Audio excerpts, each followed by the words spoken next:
Hello အခုရောက်နေတဲ့နေရာကသူကဂျောဂါဆက်ကီလို့ခေါ်တာပေါ့နော်လွန်ခဲ့တဲ့နှစ်ပေါင်း4000လောက်ကဒီအိုမိုတို့တောင်ကနေပြီးတော့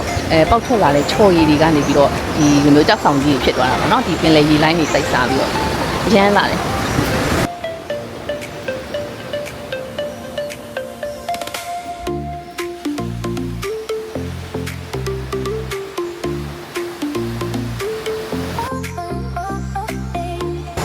ချော်ရည်တွေကနေဖြစ်သွားတဲ့ကြောက်ဆောင်ကြီးပေါ့နော်ဒီပင်လယ်ရေလိုင်းတွေတိုက်စားပြီးတော့ဒီလိုမျိုးဖြစ်သွား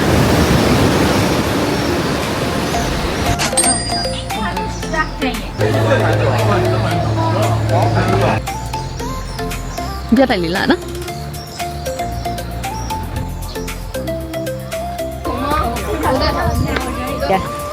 ကဲဒီဥဒ္ဒတာရလို့တော်လေးအိုးဒီကကြောက်ဆောင်ကြီးရတော့ဖုတ်ချက်ကြီးလေးမနေလမ်းလျှောက်တာအောက်မကြည့်လို့ဆောင်ဟိုအောက်မှာကြောက်ကြီးလေးရှိတယ်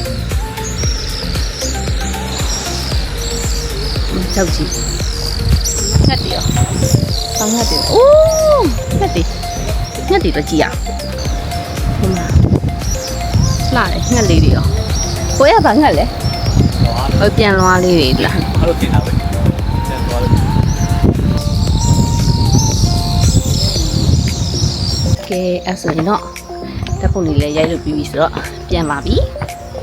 ဒီဘောလေးရိုက်တယ်လေဟဲ့လားဒီဘောရိုက်လိုက်အောင်လေဒီဘောလေးရိုက်အိုးဟုတ်တယ်လာနော်